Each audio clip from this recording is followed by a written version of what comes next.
दोस्तों नमस्कार, जय हिंद। स्वागत है आप सभी का एक और नए वीडियो में। गौरव भाई आपका भी स्वागत है।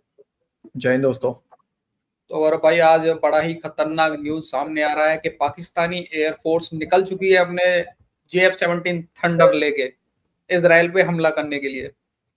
अच्छा।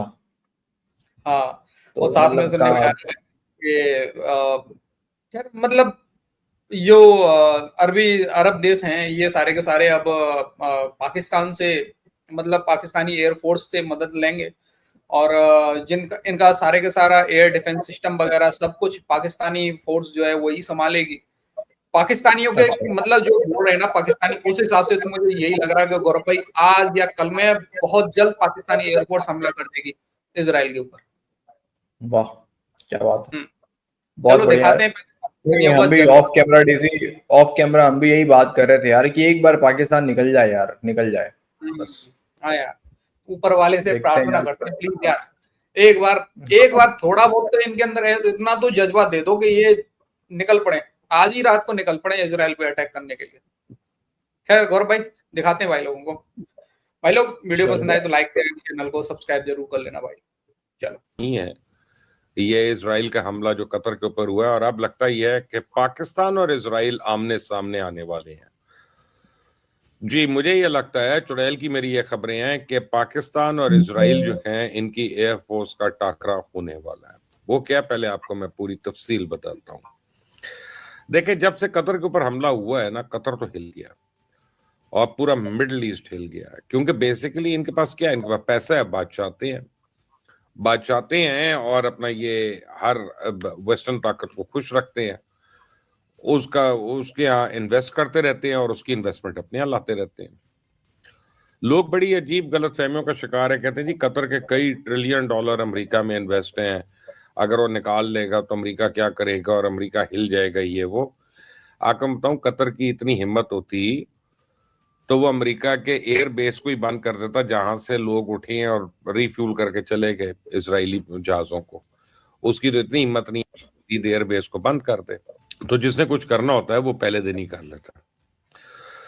तो अब कतर क्या चाह रहा है, अब कतर ये चाह रहा है कि उसके पास ये सारे इक्विपमेंट है, F-15 लेटेस्ट जनरेशन है, आपके रफाइल्स हैं, उस पर F-16 हैं, उसके पास पता नहीं यूरोस्टार है, उस पर कौन कौन से जेट्स हैं, उस पर 3-3 4-4 किस्म की उसके पास एयर डिफेंस सिस्टम है। तो अब वो चाह रहा है कि पाकिस्तान को बुला ले, वहां पे पाकिस्तान एयरफोर्स को बुला ले और वो जो है ना, ये पाकिस्तान एयरफोर्स के लोग जो हैं उनके साथ काम करें।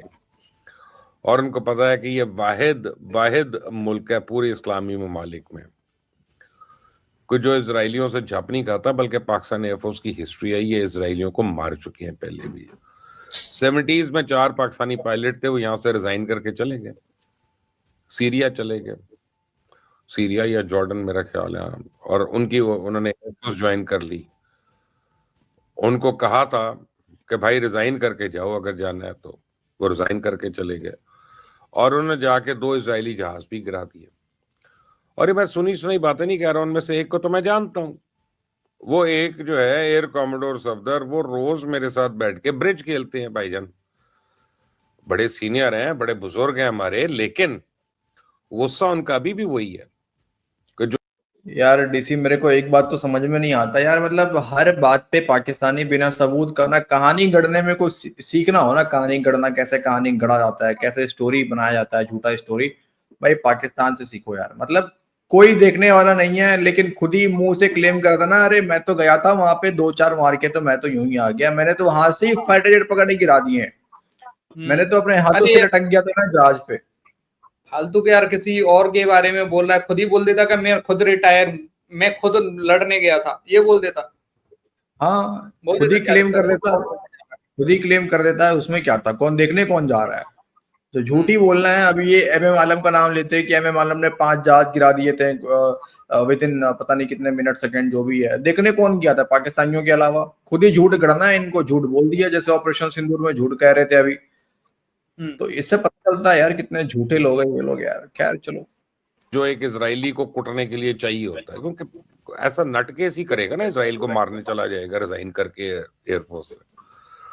तो सारे ही ऐसे थे। और अगले आने वाले 24 घंटे जो हैं इंतहाई अहम है अहम इसलिए हैं कि इसराइल पर हमला हो सकता है। जी हाँ, इसका वहमो गुमान भी नहीं था अमेरिका को कि इस तरह की सूरत हाल पैदा होगी, क्योंकि बहुत ही ठंडा बयान दिया था डोनाल्ड ट्रंप ने कि उनसे बात नहीं की गई थी कतर पर हमला करने की। क्या किसी इंसान के को ये जेब देता है कि उसके रडार, उसका फौजी अड्डा, उसके 10,000 फौजी वहाँ पर मौजूद हों कतर के अंदर, और उन्हें पता ना हो कि इसराइल से कौन सा जहाज़ जो कि अमेरिकन मेड था, कौन से बम और मिसाइल जो कि अमेरिकन मेड हैं, और कौन से रडार सिस्टम के साथ कतर की तरफ बढ़ रहे हैं। इस बयान के बाद कम अज़ कम गल्फ़ के ममालिक में ये एहसास तो पैदा हुआ कि अमेरिका के होते हुए कोई इसराइल को नहीं रोक सकता है। और इस बात का अंदाज़ा करने के बाद अब तमाम गल्फ़ ममालिक जो हैं, जो तमाम अरब ममालिक हैं, अरबी बोलने वाले हैं, इकट्ठे हो रहे हैं। ये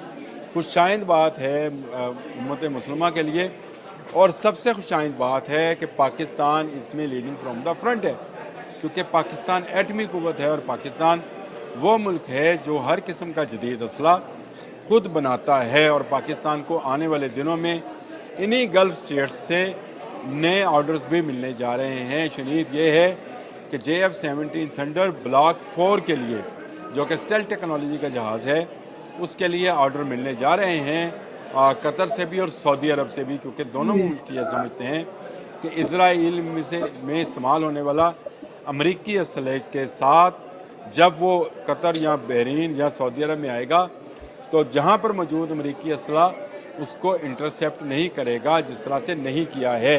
आपको पता है कतर में इस वक्त भी दुनिया का जदीद तरीन इंटरसेप्टर सिस्टम मौजूद है, जो किसी जहाज़, किसी मिसाइल को अपनी तरफ नहीं आने देगा, क्योंकि ये अमेरिकन अड्डे पर नस्ब है जहाँ पर 10,000 अमरीकी फ़ौजी मौजूद हैं। लेकिन इसके बावजूद इसराइल के जहाज़ आते हैं, दोहा में बम्बारमेंट करते हैं, पूरी इतलात उनके पास मौजूद थी।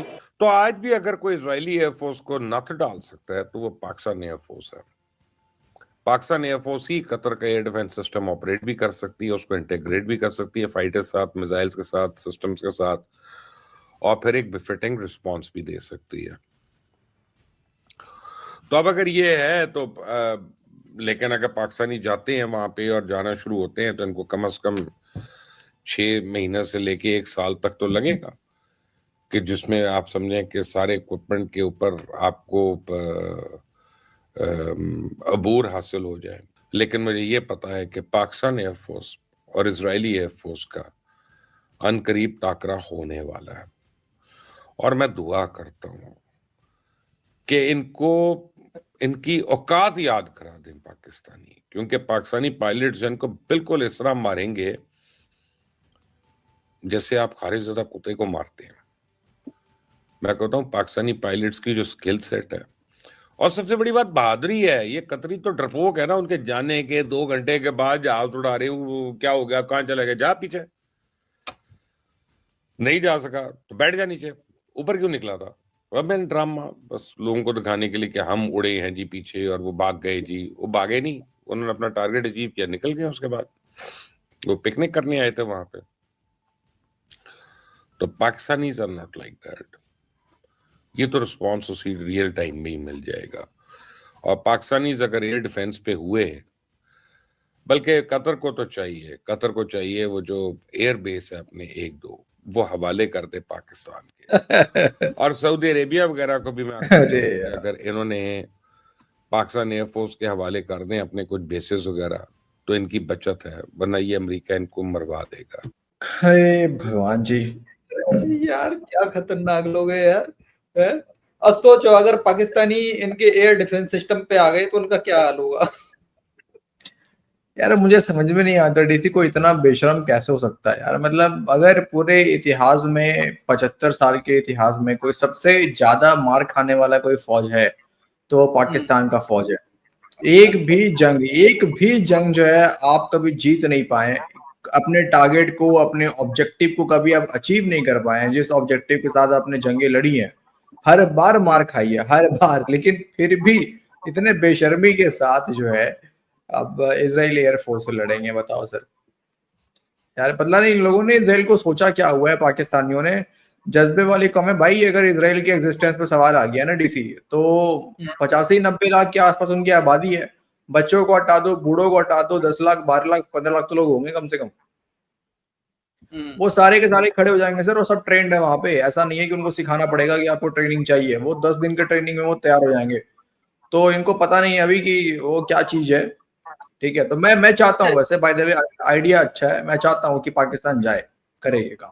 बिल्कुल, बिल्कुल। वैसे एक बात बताओ, इसने जब ये बोला था कि हम मतलब मैं चाहता हूँ कि ये जो कतर वगैरह है, सऊदी अरब वगैरह अपने एयर डिफेंस सिस्टम जो है उसको पाकिस्तानी फौज के लिए सौंप दे, उस टाइम पे आपके माइंड में क्या क्या चीज आई होगी? मुझे बस यही लग रहा था यार, कतर वालों का दिमाग तो घास चरने तो बिल्कुल गया नहीं होगा। ऑपरेशन सिंदूर को बड़ा क्लोजली वॉच करा होगा कतर वालों ने भी, कि कैसे पाकिस्तान के पास जो भी वेपन्स थे उसका इस्तेमाल पाकिस्तान ने कैसे किया। और मतलब यार फुटेज तो उन लोगों ने भी देखा ही होगा ना, थोड़ी उन पागल मेरे लोग माइंड थोड़ी में है। पता है क्या चीज आया था, मेरे माइंड में पता है क्या चीज आया, मेरे माइंड में ये आया कि कतर वालों को मेहनत करने की जरूरत नहीं पड़ेगी, खुद ही गड्ढे बनाएंगे मिसाइल लगा के, तेल निकालेंगे, तेल गड्ढे कर करके। और तेल निकालने का काम देखो ना यार, डीसी ऑपरेशन सिंदूर के बाद ही तो पाकिस्तान के अंदर तेल निकला। ऑपरेशन हम्म। सिंदूर के बाद ही तो निकलना जी शुरू जी। हुआ ना, गैस और तेल का भंडार मिलना शुरू हुआ, वो गड्ढे इतने बड़े बड़े हो गए थे।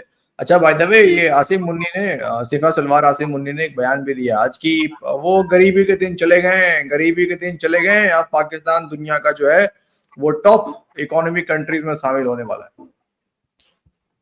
हम्म, अब इसको सुनते ही पाकिस्तानी पहले ही 2 से 4 खा रहे थे, अब 4 से 12 रोटियां खाने लग गए भाई साहब। 12 और आटा खाएंगे। पाकिस्तान में है, आटा पाकिस्तान में है नहीं। आटा ये है कैसे नहीं, मैनेज करेंगे ये लोग यार। पता है, आटा नहीं तो चाटा खाएंगे, क्या दिक्कत है?